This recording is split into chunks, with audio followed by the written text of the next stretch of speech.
I'm Alex Sharfin, and this is the Momentum Podcast, made for empire builders, game changers, trailblazers, shot takers, record breakers, world makers, and creators of all kinds. Those among us who can't turn it off and don't know why anyone would want to. We challenge complacency, destroy apathy, and we are obsessed with creating momentum so we can roll over bureaucracy and make our greatest contribution. Sure, we pay attention to their rules, but only so that we can bend them, break them, then rewrite them around our own will. We don't accept our destiny, we define it. We don't understand defeat because you only lose if you stop, and we don't know how. While the rest of the world strives for average and clings desperately to the status quo, we are the minority, the few, who are willing to hallucinate there could be a better future, and instead of just daydreaming of what could be, we endure the vulnerability and exposure it takes to make it real. We are the evolutionary hunters, clearly the most important people in the world, because entrepreneurs are the only source of consistent, positive human evolution, and we always will be. Culture is a reflection of leadership. Today was one of the most intense and most confirming days of my professional career. It really was. It was amazing. I spent the first day with Matt Olaya, who is our company's new CMO. Matt has been a friend of mine for years. We worked together in the past. We worked together a few years ago, and we've kept in touch. And in the past few weeks, we were able to put a deal together and bring him on as the person who's really going to help us take this company to the next level. And being with Matt today confirmed everything for me. He is brilliant. I absolutely guarantee you he is one of the most brilliant marketing minds on the planet today. I actually took him over to meet Alex and Layla Hormozi, so it was very cool having Matt and Alex in the same room because I think like top 10 marketing minds on the planet, 2 of them are sitting right there. And it was just amazing to spend time with Matt, to be able to go through our plans, to talk through what we expect to do. And it was so insanely confirming because I everything I remembered about Matt, everything I remembered about loving working with him and interacting with him and collaborating with him was reinforced today. And like I would expect anybody who is as brilliant as he is, in the past few years, he's only gone out and learned and done more and become better and even more intense. So today was amazing. And there was an interesting point today. We got back from lunch, and my daughter Reagan has a 3-pound chihuahua named Lily that believes she's a pit bull. I don't know if she believes she's a pit bull for real, but she barks at everybody coming in the house, and she's always upset, and she's always like wired up, and she's a very reactive and aggressive dog. And today, Matt like mentioned something about being able to help Reagan help Lily stop barking. And this is why I'm like one of the reasons I'm so excited that Matt came back, because here's a marketing professional who is driven, who wants to get things done, who wants to change the world. But he paused today and spent about 20 minutes with Reagan showing her how to walk Lily. He took her outside, had all the patience in the world. And I listened, and he explained to Reagan how the dog is looking at her for reaction, and the way that Reagan feels is how the dog's going to feel. And if Reagan's anxious, the dog will be anxious. And if Reagan's upset, the dog will be upset. And so she should start really thinking about being okay, being calm, being present. And the dog will be more calm, more present, more in the moment. And it worked. Like we watched Matt do it, and it was really intense. It worked. And it was such a great break in the middle of the day. And, you know, as a father, it means the world to me that Matt paused and spent some time with my daughter and made her feel significant and gave her some advice and just reinforced 1 million times over the decision to work with Matt again. But there was also an example there for me. As I listened to Matt, what I realized and what I explained to him afterwards, I'm like, Matt, you know, you triggered something down there. I want to show you something. I pulled up our chart of the 5 levels of leadership, and the 5 levels that we as leaders go through when we're leading our team. And here's what was so confirming in what Matt said was that we are that Lily is responding to Katie or to Reagan, and Lily, the dog, is feeling what she's feeling, and Lily is looking at Reagan to see confirmation, to see if everything's okay. And I want you to understand something for your business. It's exactly the same with your team. Now, I'm certainly not saying that your team's a dog. Or that your team has anything other in common than Lily, than this dynamic. But what it is that your team is looking to you to see how they should respond. Your team is looking to you to see how they should feel. Your team will always mirror you. But they will never be ahead of you. They will always be behind you, because here's what happens when you're the CEO, and you've heard me say this before if you listen to the podcast. You're one of the most important people in your team's lives. And they look to you to see how they should feel, how they should react, what should they think about things.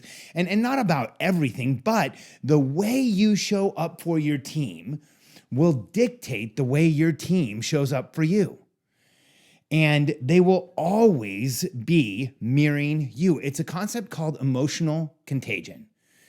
And if you look at our 5 levels of leadership, what you'll see is that there's 5 levels. Level 1, the one that we all want to be in all of the time, is just being present. The next level, when you move into some higher pressure and noise, is being on alert. The next level is preloaded. The next level is fight or flight. The next level is full overwhelm. Well, what I want you to understand is if you're present, your team will most likely be on alert. If you're on alert, your team will most likely be preloaded. If you're walking around in fight or flight, your team will go into full overwhelm. Now, this might seem like an exaggeration, but I'll share with you, like, that actually happens, because I've been in places, and I'll share very candidly and very transparently with you that I have absolutely screwed this up in my career. Because I think we all forget that we are a CEO. We all forget the rule. Like, what you say as a CEO will be heard through a megaphone. What you do will be seen through a microscope. Everything about your actions as a CEO is exaggerated. The average person doesn't even know how to act around a CEO.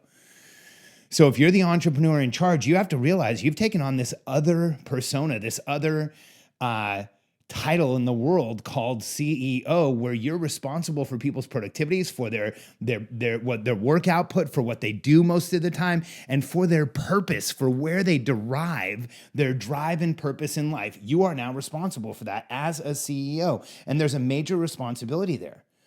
And the key for all of us is to not just understand that we have the responsibility, but to also understand that our team will always mirror us. I've shared this story before, but I think it really makes sense right now. About 10 years ago, maybe 8 or 9 years ago, we were running our company here in Austin, and we had an office off Montopolis Drive, and we had probably about 40 people at the time, and about 12 in a member services department that were in a back room in the office, kind of in a room that previously had been a warehouse. It was air conditioned, but they all worked back there. And I remember I was in that back room one day with the person who was our CTO at the time, Travis Broding, and I was standing next to the customer service cubes, and I was reading something, or Travis and I were talking about something, and I got upset. I got triggered. I hit that fight or flight button, that fight or flight where you're attacking the present situation, going nowhere, increasingly susceptible to disease, just being like not present, not in my body. And in that moment, I turned and I punched a cubicle hard. And I'm a trained fighter. It's not bragging. That's just a fact. I know how to throw a punch. I learned a long time ago how to put weight behind a punch, and I learned how to annihilate the target when I punch. And so when I hit this cubicle, it dented the wall of the cubicle significantly. And thankfully, nobody was sitting in the cubicle that wall was on, but there was people sitting all around that. And when I punched it, it was a massive noise that went off in the room, and people jumped. And it wasn't funny. But in that moment, I had no understanding of the error of the like, this is almost criminal. I had no understanding of the grave error in judgment that I had just made. I had no perspective on how dramatic what I had just done was. In fact, I think at the time I chuckled a little bit because the cube wall was dented. And I remember looking at Travis and he said something like, dude, those things are strong. How did you do that? And I kind of laughed it off and we walked away. But here's what I can tell you about all the member services people that were sitting back there. That team didn't think it was funny. That team was a lot of caretaker individuals, a lot of high S's who really liked talking to our customers, who liked helping them. And when somebody in a position of authority punched a wall in front of them, I'm pretty sure most of that team experienced full overwhelm. They were panicked. They were scared. I mean, I had no right to take my emotions out in front of them in a way that affected them. In fact, within the next few months, we lost a couple of them. And I don't know that my relationship was ever the same with a couple of the other ones. And I know that I challenged trust. I know that I scared them. I know that for a lot of them, whatever they have been through in their past, whoever has whatever challenge they had with someone in their lives where maybe somebody had yelled at them or had been physical with them or had put them in an uncomfortable situation, I took on that persona in that moment, and I caused my team to see me in that light. And today, as I share this story with you, I'm having trouble getting through it because I realize how unnecessary it was and how absolutely selfish it was and how ridiculous it was for me to lose self-control to the point where I punched an inanimate object and scared the crap out of the team that I was coaching and leading and growing and helping with their careers. How could I fill the role of CEO? How could I be in the role of mentor? How could I expect them to see me the same when I lost control and acted like a child in front of them? And the fact is that culture is always a reflection of leadership. And most of the leaders that I know, they want their team to be present. They want them to show up. They want them to be consistent. They want them to get their work done on time. They want them to do what they say they're going to do. But the challenge with so many CEOs is we don't show up in the same way. When I talk to CEOs, and when I talk to entrepreneurs growing businesses, one of the most common complaints is about the team. The team doesn't show up. The team doesn't do what I want them to do. And then I'll just start asking questions. Well, how often do you meet? Oh, I miss a lot of meetings. How often do you get together with your team? Oh, we really haven't scheduled that regularly. How often are you communicating how they're doing? Well, what do you mean? It's pretty easy to diagnose why your team's not showing up like you want them. You want them to. You haven't set the example of exactly what that looks like. If you want your team to get their work done, to show up on time, to be there for you, then you have to create the emotional quality in your company where consistency, transparency, and getting things done is how things work. And the consistency, the transparency, the getting things done starts with you. So when it comes to meeting with your team, when it comes to your daily huddle, when it comes to planning with your team, when it comes to showing up, you have to start realizing that your entire team is going to be a reflection of you. So if you're in a place where you have to show up more than one day a week where you're upset, then you need to fix that place. And one of the reasons that I am so adamant and so committed to helping CEOs get hydrated, get in shape, move, breathe, meditate, get more present is because that will help you show up in the right way for your team. And if you're not eating the right foods and treating your body in the right way and getting enough sleep, I want you to know you're not just affecting your productivity, you're affecting everybody's productivity.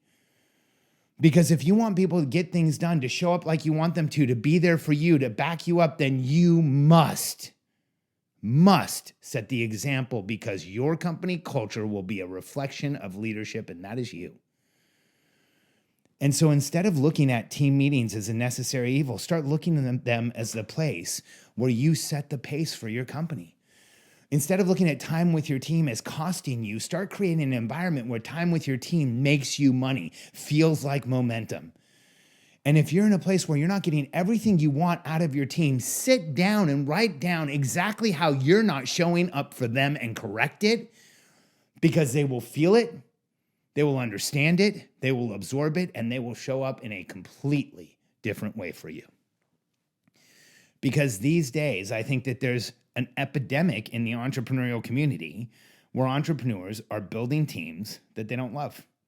They're building teams that they're not excited about. They're building teams that they go online and make Facebook posts and Instagram stories about how frustrated they are with them. They're building teams where they don't really want that team to be around. And I want you to understand something. If that's happening to you, you're probably building a team that's a reflection of the way you show up. And that's why it's so frustrating. And I know that this is harsh. I mean it to be.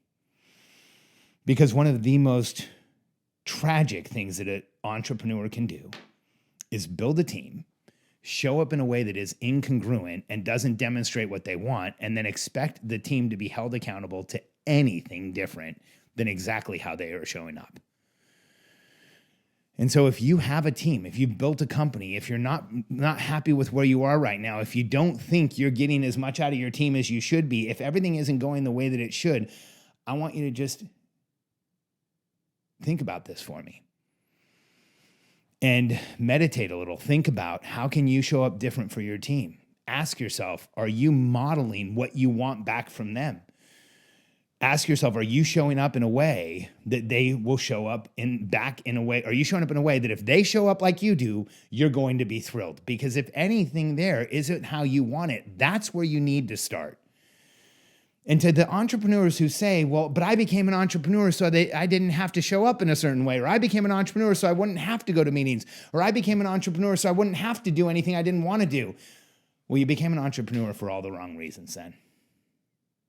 Because the choice that we make to be an entrepreneur isn't a selfish choice just for us. If you're going to succeed as an entrepreneur, you better figure out a population that means something to you, that matters to you, that you care about passionately, that you will put yourself out there for, that you will actually sacrifice to help, because that's what it takes to be an entrepreneur, is finding that population, that goal, that outcome, the people you want to help that actually motivate you to show up every day and make things happen. Because if it matters enough to you, here's what happens. The change suddenly isn't so hard anymore, and everything gets easier. And if it really matters enough to you, you'll modify behavior. You'll change how you need to change. You'll figure out what actually works. You'll show up in a different way for your team. You'll be excited when you get there. Your consistency level will go up. Because here's what I know about entrepreneurs. I've worked with people like us my entire life. And an introvert will become an extrovert if they need to get to the right goal. Entrepreneurs, an extrovert will become an introvert if they need to get to the right goal. Entrepreneurs will do anything we need to when the goal matters enough to us. So if you don't feel like you need to modify for your team right now, then maybe your goal isn't important enough, because when it is, people like us will do anything we need to do to get there. And none of us can do it alone. And it's not even any fun to try. So if you have a team that you're not satisfied with, if you have a team that isn't showing up how you want, if you have a team that isn't reflecting the culture you want in your company, start asking yourself what you're reflecting to them, and chances are you're going to see it's just you being mirrored back to you that you're frustrated with. Culture is always a reflection of leadership. If you're ready to start building a performance culture in your company, if you're ready to start actually hitting the goals you want, if you're ready to see what it looks like when everyone in the team on a team pulls in the same direction at the same time and helps you achieve your goals, we're ready to help you. Go to billionairecode.com, answer a few questions for us. We will send you a complete summary of the Billionaire Code that will show you where you are as an entrepreneur, what you need next, and exactly where you should be focused to get the absolute biggest results. Billionairecode.com. Let us give you some information, show you where you are as an entrepreneur, and help you get to the next level. And remember, if your team isn't showing up how you want them to, examine what you are mirroring for them first, and you might find exactly why you're not getting what you want.